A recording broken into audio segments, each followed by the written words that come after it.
Welcome into the Punt and Pass podcast. I'm your host, Drew Butler, joined alongside my co-host, Aaron Murray.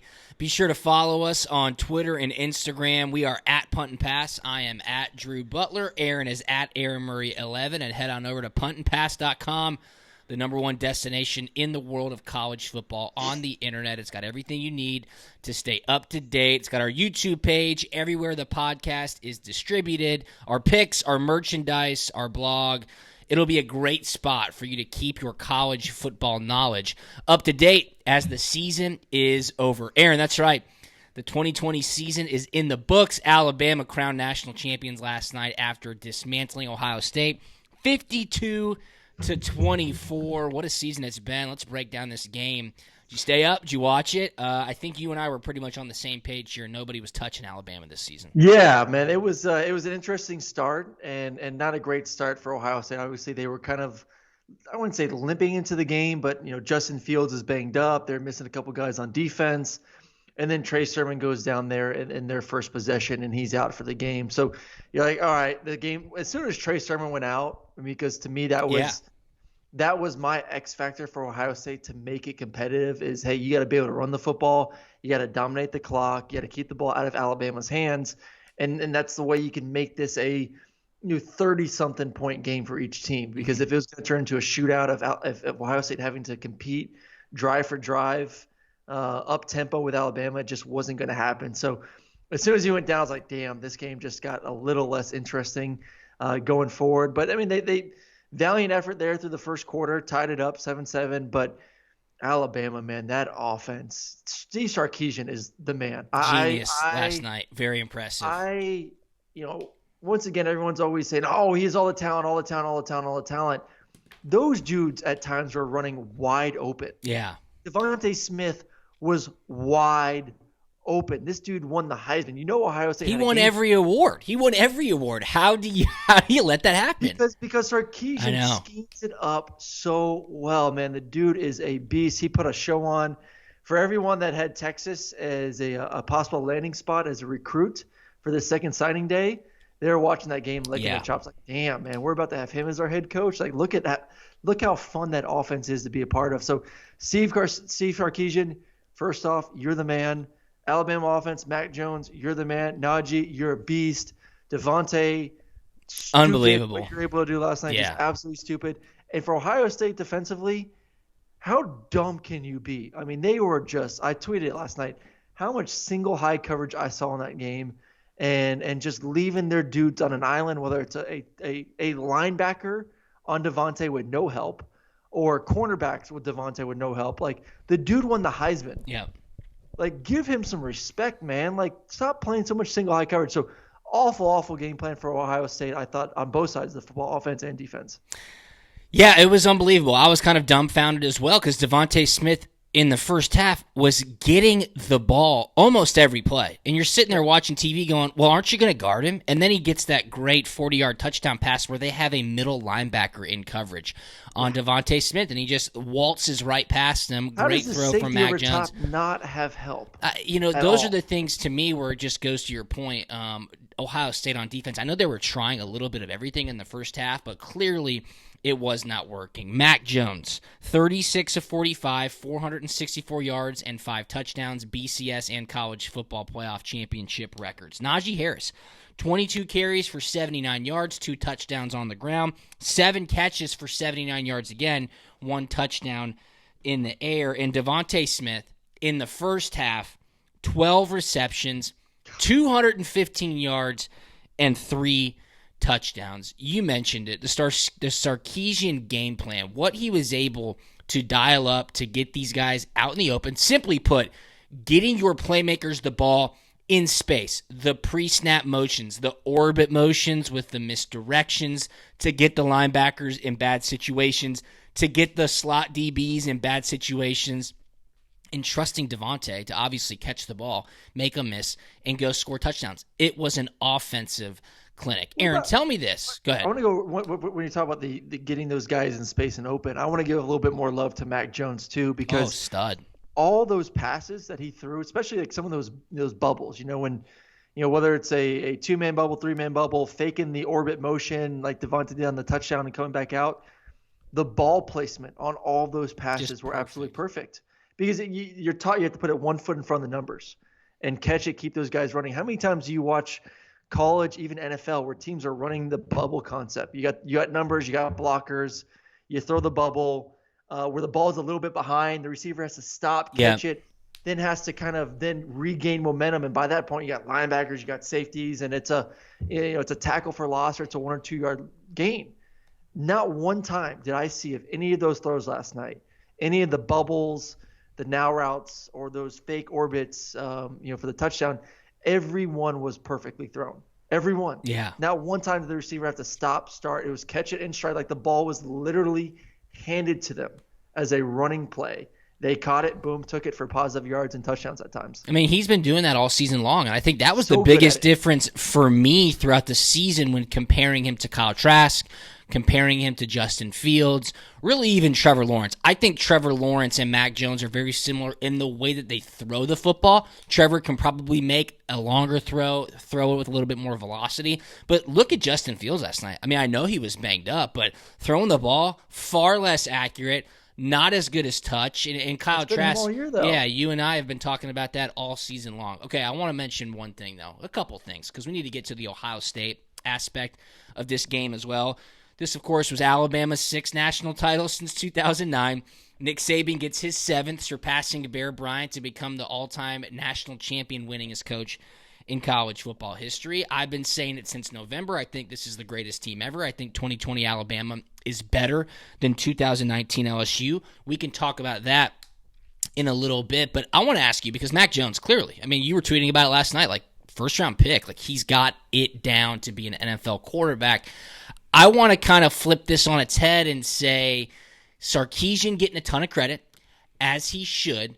Where do you think this does? What do you think this does for the prospects of Tua Tagovailoa in the NFL?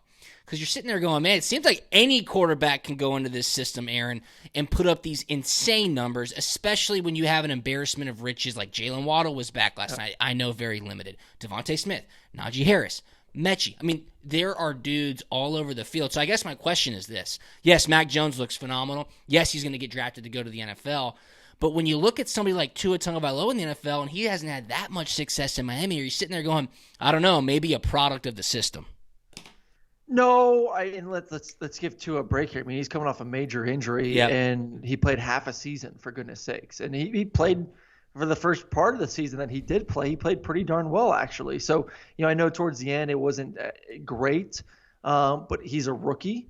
He played only a handful of games, and like I said, coming off a pretty significant injury during his last season at Alabama. So I don't want to write off Tua now. I mean, he's a young kid with a lot of football left ahead of him. We'll see what happens with this this Watson deal, and does he go to Miami, and then does Tua go There's to no Houston? way. I mean, I don't know. Yeah. Deshaun, I mean, we'll see what all that happens. But anyways, regardless, I'm not writing off Tua just yet. I think he's a great talent, good arm. I kind of like Mac more, though. Obviously, Yeah. Mac's a bigger kid. No, I agree. Can take the pounding a little bit better than what Tua did. I mean, look at all the injuries Tua suffered in college. Banged up a little bit here, and we'll see. But Mac's arm strength's just as good. I think he's a little bit more accurate than Tua is. I don't think it's a thing of obviously the talent around and Sarkisian help. Let's not get that mixed up. That it helps out significantly, for goodness sakes. But when you watch Mac and you watch his pocket movement, when you watch where the ball is being placed and the accuracy, like I said, it's not like he's a 75% completion guy. And these balls, like I said, some of these passes are back shoulder and they're off, where the receiver's having to catch and stop and slow down. Like, he's literally putting it in A++ positions over and over and over and over again.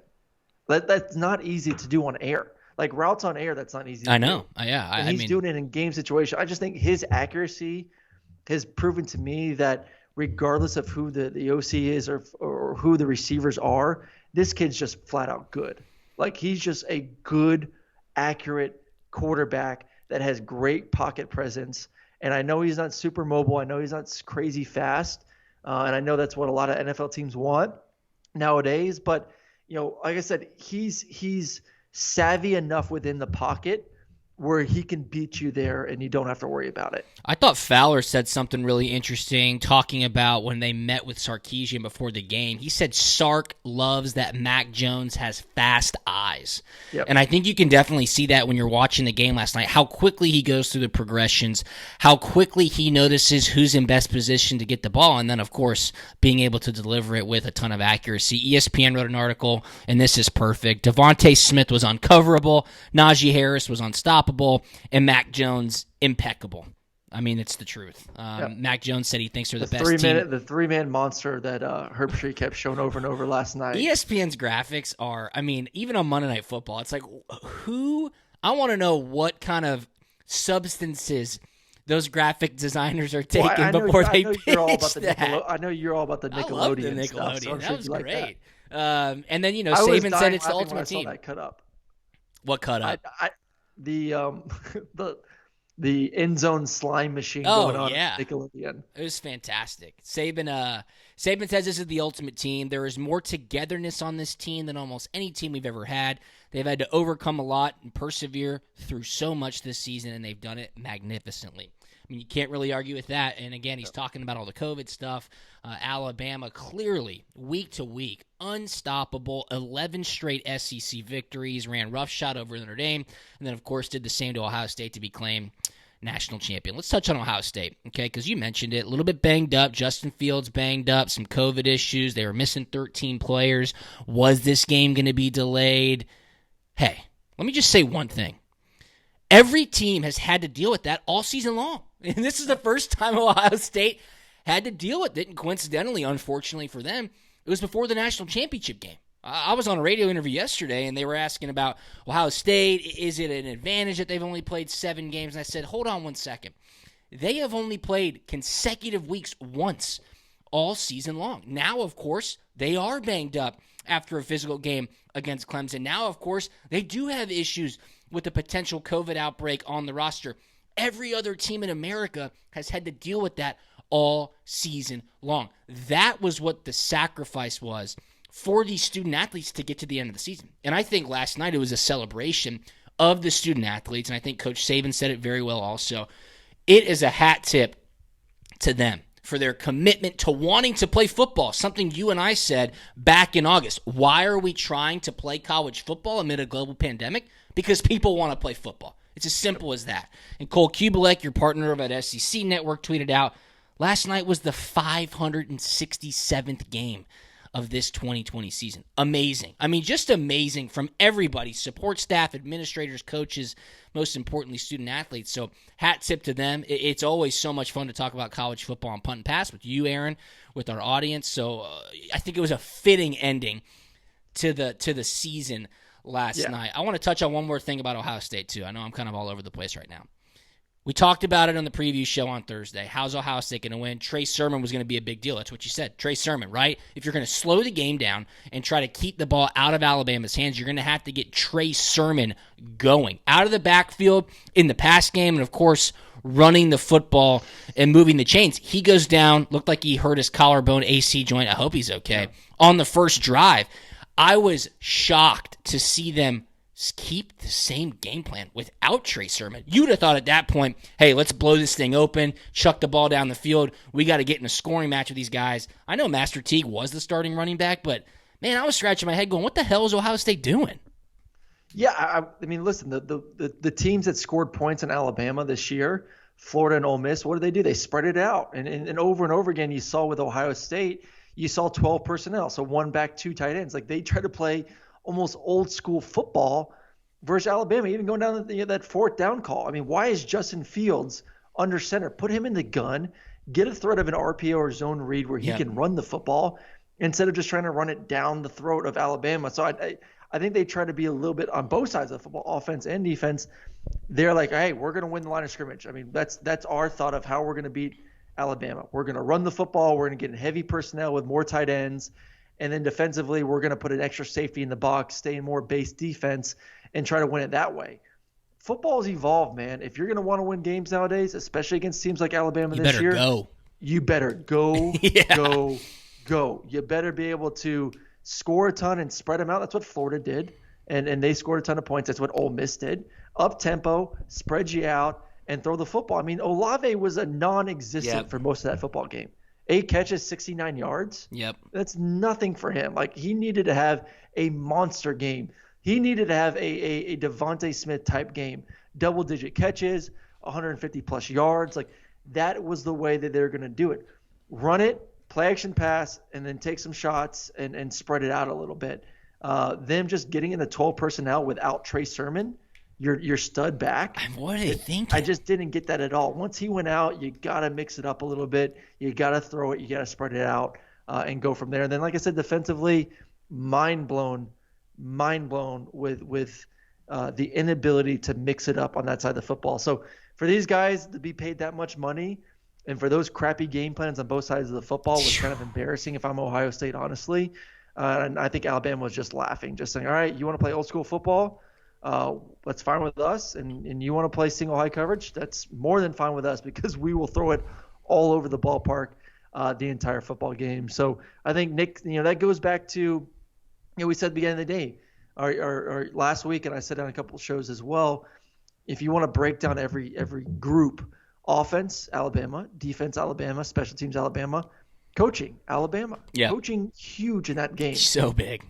The play calls from Sarkisian and just the overall game plan, offense, defense, was just 10 times better than the plan that Ohio State came into that ball game with. I mean, we all knew what Ohio State was up against with Alabama's offense. Ohio State knew better than anybody. We talked about it on Thursday's podcast. Mac Jones, Davey O'Brien Award winner. Devontae Smith won literally every award that you possibly could. Najee Harris, Doug Walker, offensive line, Joe Moore, landed. They won every award possible. With that being said, it's the national championship game. You got to be prepared. Alabama put up 621 yards of offense against Ohio State. That is the second most allowed in school history for Ohio State in the national championship game. It's crazy. Justin Fields needed to have another perfect game like he did against Clemson. I think a lot of people kind of understood that was a lot to ask. He was 17 of 33 for 194 yards and a touchdown and added 67 yards rushing as well. So, hey, it was an uphill battle to start. Alabama absolutely closed the door. They covered as first half favorites. I gave that out on our Bet Online All Access show. They covered as game favorites. Aaron, that closed at 9 easily. I think they were up by 18 at half. They closed that easily, 4.5 to 6.5. But get this. Okay, we talk about gambling a lot. We talk about spreads, lines makers. This game closed for a total over-under 76 points. I don't get how Vegas is so good at totals. It's absolutely unbelievable. Guess how many points were scored? 76 points, right? So a lot of people before the game saw it at 75, 75 and a half. If you bet over, you won. But if you bet before the game, it was at 76. It's a push. It's absolutely mind-blowing how that works. But you wish for a more competitive game. I think that was asking a lot because everybody knew how good Bama was. Now you're going to start hearing expand the playoffs. I heard a great stat this morning, okay? 17 college football playoff games since its inception 7 years ago have been won by Alabama, Ohio State, or Clemson, okay? Expand the playoffs, they say. I mean, fine, expand the playoffs, but I don't think that's necessarily going to change that, right? If Alabama played the number 8 ranked team or got a bye and the 6th seed got through and played the 6th ranked team, they'd score 70 points against them. I don't know if that's going to change it. Expand it, that's fine, but don't expect Alabama, Clemson, and Ohio State just to go away. No, they're not going to go away. I think that the reason why I've slowly jumped on this expand the playoff is more for the recruiting part of things. Because if you're a kid who wants to play for a championship, and if you watch the playoffs, you want to commit to Alabama, Clemson, Ohio State. Yep. If I'm a kid that lives in California, why do I want to say why do I want to play in the Pac-12? They don't play in the playoffs. I just think you're really hurting some of these programs, especially the ones out west, because they haven't been in, and now it doesn't look like they'll be in because all these kids are leaving. I mean, look at the quarterbacks for Clemson and Alabama for next year. 5-star kids from California. that want to play for championships. And in their mind, they're like, hey, if I want to play for a championship, I better go to the Southeast. I better go to Clemson. I better go to the ACC. I better go to the SEC.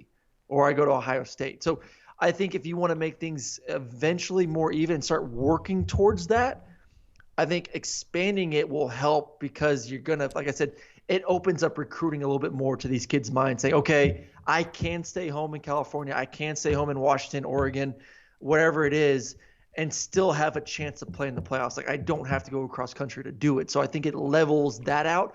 And then eventually those teams start getting some of those guys to stay home, better teams, a little bit more competitive. It's not going to happen overnight. It may take 3, 4, 5 years to get level when it comes to recruits, but at least I think it's going to get there. But if we continue down this path now, Alabama, Clemson, Ohio State are going to be in it every single year forever.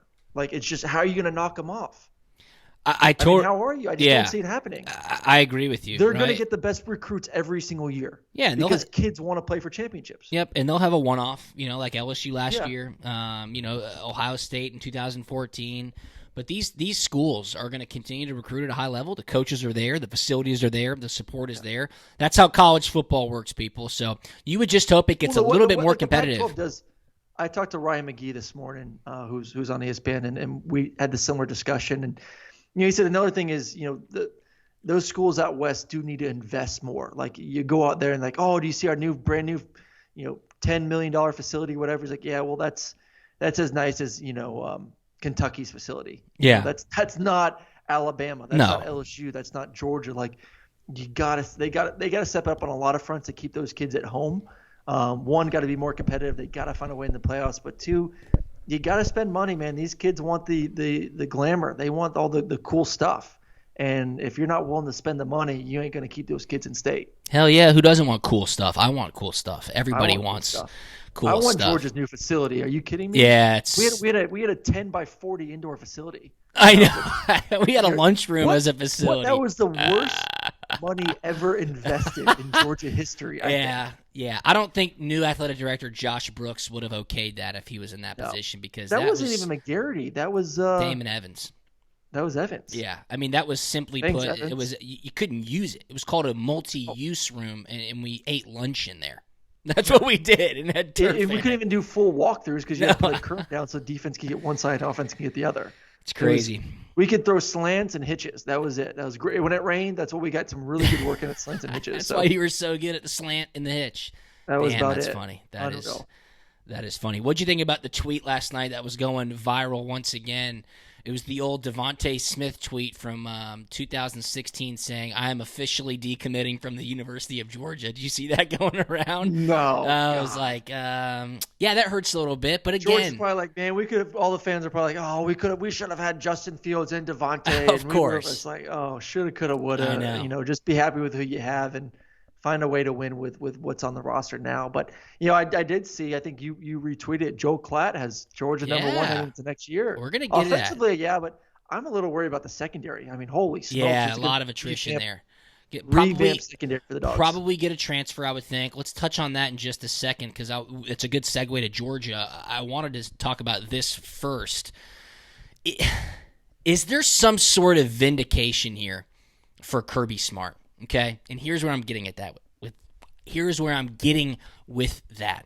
Justin Fields last night, I mean, a non-factor against Alabama. A non-factor. And that is the hurdle that Kirby Smart has in front of him. He's done everything except beat Alabama. And if he would have beaten Alabama, he'd have a national championship right now, right? Got in a rematch in the SEC championship game, wasn't able to close it, got another rematch this past year. Of course, we all know how that went in Tuscaloosa. So is this vindication for Kirby Smart about letting Justin Fields go when you look at what he's done with who he's had against Alabama in the past? And yes, this is loser's mentality, so you can go ahead and say that about me right now. But Stetson Bennett this past year, okay? Stetson Bennett, right? We love Stetson on this show. Georgia's fourth-string quarterback heading into the season, was beating Alabama at halftime. He ended that game with 269 yards and 2 touchdowns. Those are better statistics than Justin Fields. Look at how good Jake Fromm played against Alabama in 2 goes. Yes, he didn't win those games, but he played pretty damn well against Alabama. And when you and I were at that SEC championship game in 2018, and you were on the sideline for CBS, and I text you and I go, holy cow, Jake is having an amazing game. He was carving up He Alabama's played better defense. than Tua did. That's what I'm saying. So everybody's saying, how could you let Fields walk? It's not like after that performance against Alabama, the next season, Kirby's going to go, okay, you're done. Justin Fields, here are the keys. So my question is this. With Fields' incompetence last night, because that's what I'll call it, we all know how Alabama is, and Kirby's success at the quarterback position, albeit without a victory, with Stetson Bennett this past year and Jake Fromm in 2 goes, do you sit there and go, hey, I don't know. I mean, look, Fields is great and everything, but all you have to do is beat Alabama, and clearly he wasn't cut out for that. No. God, Drew, I just love you. I mean, that's just absolutely A-quality stuff right there. I think you need to form a tweet and put that out there. For all Georgia fans who here you have go. bitched and moaned. Fromm lost by 3, okay, and then 7, right? So lost by 3 and 7 to Alabama. Stetson lost by 17 this past year. Justin Fields just lost by 28 points. Yeah. Right? I mean, at Ohio State, can you please tweet that out soon and just say Justin Fields, for all those who thought he was the answer, was not the answer. And now we can finally close that chapter in Georgia football history and just move on. Yes. Yeah, I love that. I have nothing more to say than that. That was just a quality reporting from you right there, Drew. All right. Justin was a non-factor, though. I think that's the first thing. And was he extremely healthy? No. But no one's extremely healthy, for goodness sakes. I mean, Waddle was out there hobbling around, for goodness sakes, trying to make plays. And that's a whole nother story, too. I have no idea why he played that football game. I mean, it was – that was weird. I turned the TV on at 7:45 just to get a little bit of the preview show. Like, I was kind of exhausted of previewing the game.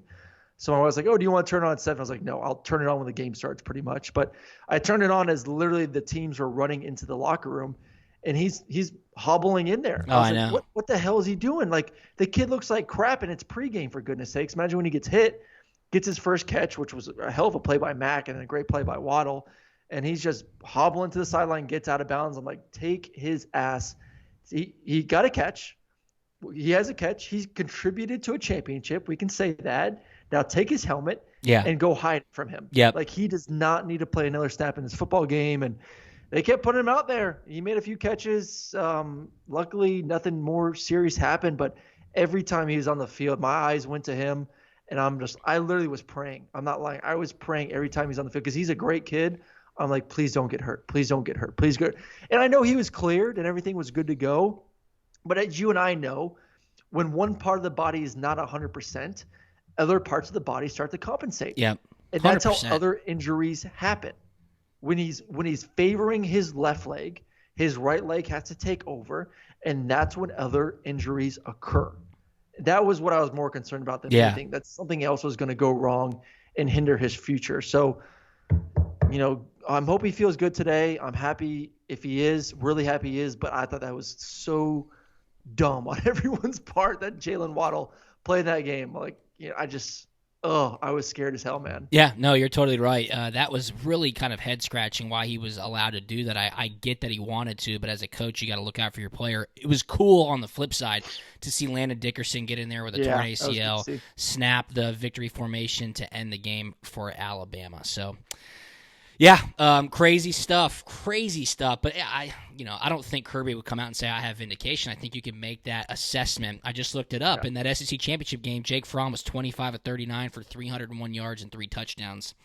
Last night, Justin Fields 17 of 33 for 194 yards and 1 touchdown. So do with that what you will. All right, Aaron, you mentioned it. The way too early top 25s are coming out. I saw ESPN put theirs out this morning, but Joel Klatt, Fox Sports college football analyst, tweeted out last night his way too early top 25 heading into the 2021 season, and number 1 are the Georgia Bulldogs. Your thoughts? They're definitely a top 4 team. There's no question about it. With what's returning on that offense side of the football, I'm a little bit concerned on the back end defensively, but they've done a great job recruiting. They're up there though. I mean, it's going to be them, Alabama. I really like what Oklahoma's bringing back next year, especially the way Spencer Rattler finished the season off. Yep. They're going to be up there. I think those are, in my mind, as of right now, and Clemson. So once again, it's the same old teams. Yeah, Alabama, Clat's top 5 is Clemson. Georgia, Alabama 2, Oklahoma 3, Ohio State 4, Clemson 5. Yeah, I mean that's same old story, but those are the teams, and a lot has to do with quarterbacks and potential of quarterbacks. Obviously Georgia and Georgia and Oklahoma have two guys coming back that finished the season off extremely strong. Clemson with DJ played in some games and looked pretty damn good, so I think there's a lot of excitement there at Clemson. And then Alabama is their 5-star, and see what he can do as a full-time starter. And we just know how good Alabama is. And you just can never keep them out of the top 5 or 4. Yep. So that all makes sense pretty much right there. So I would, if I had to pick, I'm kind of torn. It's hard not to put Alabama at 1 because of just what they've done every single year of being able to reload. And we'll see what their new OC can do. And Bill O'Brien. Wow. I don't know about that hire. I really don't, honestly. It's kind of a head scratcher. Not a super sexy hire, I think. But obviously, I think he has a good relationship with Saban because of the tree and relationship between Alabama and the Patriots, going back to Bill O'Brien's time there. Yeah. Don't love the hire, but we'll see what he can do. Obviously, he'll have tons of talent. And for any offensive guy, you want to go Alabama because you got a bunch of studs. And just look what Sarkisian just did. No doubt, ESPN put their way too early top 25 out, and they have Clemson 1, Alabama 2, Oklahoma 3, Georgia 4, Ohio State 5. I think those are pretty much interchangeable at this point. You can put wherever anybody. You've got to see who starts, who transfers, injuries during the spring, who leaves, who goes to the draft. But think about this, too, okay? Going back to Clat's top 5, top 10, okay?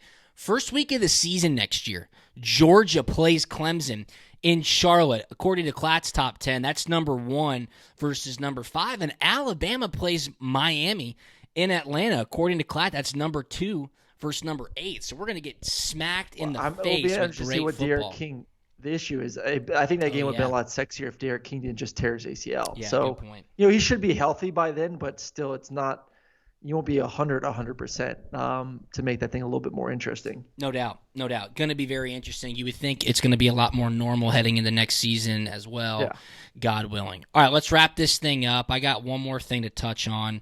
A lot of great news coming out of Athens for the Georgia Bulldogs. It seems like the motto next year is #unfinished business.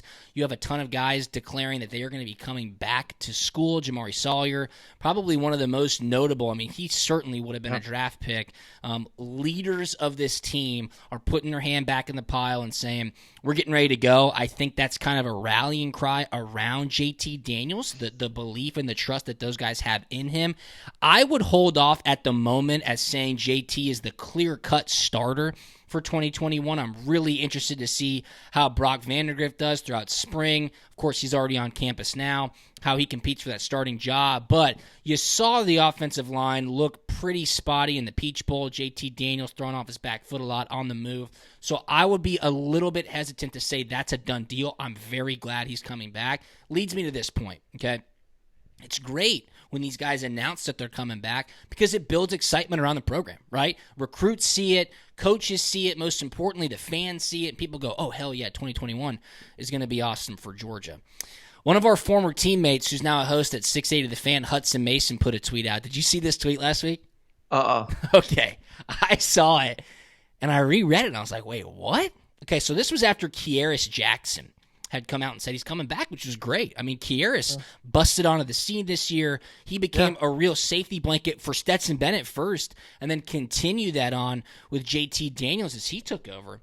And Hudson Mason got on Twitter and said, quote, "We have officially reached a new low in the look at me social media culture. We have now projected undrafted free agents making social media announcements about their return for 2021. It only gets worse from here, folks. Saddle up." Now, I had to reread that because I was like, what is he talking about? And I guess Kearis Jackson and somebody else made a statement that they were going to return. And Hudson said, that's a look at me move on social media. Because I guess they were projected undrafted free agents. I mean, a couple things here that stand out. One, Hudson was undrafted free agent. So was I. I was an undrafted free agent as well in the NFL. And I have a lot of like old man takes. I kind of say like, am I getting crusty? This is the cream of the crop right here. I mean, these guys are announcing that they're coming back to school. Surely fans think that there's a chance they might leave. And their replies to this tweet, I mean, our boy Hudson got absolutely roasted over the goals. It's kind of unbelievable. I just don't know why you would tweet something like that, because simply put, it's just drumming up excitement, and guys are saying they're coming back to school. I think that's the biggest thing. I think it's just continuing to get fans and everyone excited about next season, for goodness sakes. Undrafted, not drafted or drafted in this sense. I just think it's more of, hey, he's a good player. Yeah. He contributes to Georgia. And we're all excited that he's coming back next year. So I'm perfectly fine with the tweet from Kyrus. I think it's fine. I understand where Hudson's coming from. Like, yes, we all know you weren't going to leave really deep down inside, but it's still nice to see that guys are committed to the program, that they're excited about the 2021 season. So I'm all for guys tweeting about, hey, we're coming back. We're excited. Let's get to work, man. Let's go out there and make this year a special year. I mean, and look at Alabama this year. Those guys, no opt-outs. A couple of guys that could have gone pro last year that decided to come back this season and really say, hey, we're going to put the team over me. And look what happened. They had one hell of a year, won a bunch of individual awards, and won the SEC championship game and won the national championship. So, I'm not saying maybe Georgia has that type of talent. Well, it's still TBD. We'll see what these guys look like heading into next season. But, it's exciting stuff. And I think there's nothing wrong with continuing to build excitement, because as we all know, it's all about social media. It's all about the glitz and the glam and the excitement and the rah-rah. And these kids want to be a part of it. And all get that train moving in the right direction is all I got to say. I'm all for it. Yeah, I mean, Kyrus could very well be deemed the most improved player on Georgia in 2020. I mean, he had touchdowns, over 500 receiving yards, I think 3 or 4 touchdowns catching. He was the main guy, like you said. He was for Stetson. He was his dude for multiple games. This ain't the backup punter making a statement on social media saying, I'm coming back to school. I mean, this guy makes a difference in the outcome of ball games, so I was all for it. And Hudson, my man, let's lighten up a little bit. I mean, go Dogs. It's okay to say go Dogs, brother. So it's going to be exciting, and a lot of excitement is already there, especially with these way too early top 25. So, man, I hope we have a regular offseason, Aaron. I hope these guys get to go home a little bit. School starts next week, I believe, or later on this week. And then, of course, they need to get away from football. Yeah, get away from football. Reset, I mean, seriously. Away. These kids, don't even go to the facility for a couple weeks. No training, no film. Go try to be somewhat a normal student for a little bit. Yeah. It's been one hell of a season for everyone. Everyone needs to hit the reset button and then pick it up in February maybe and get things going again with training. Yeah, no doubt. So hopefully spring practice will be here sooner than you know it. Look, the Masters is 3 months away. Dude, we got some normalcy coming back in 2021, but I am just so thankful that this college football season ended up happening. Again, hat tip to everybody who made it possible, especially the student athletes. I want to give a shout-out to our great partners throughout this season. Of course, Prize Picks was unbelievable. Head on over to prizepicks.com, download the Prize Picks app, use the promo code PUNT. Logan Hitton over at Ameris Bank Mortgage. Logan was a great partner as well, and Christopher Bowers from Bowers Insurance Group. Everybody who makes Punt and Pass happen, and you, the listeners, of course. It's unbelievable. We'll keep this thing going. I'll do some interviews. Aaron, I'll text you, see if you want to fire it up. You can catch Aaron daily. Get some NFL stuff going. We can do whatever. The draft. Absolutely. Anything on the way out, my man? No.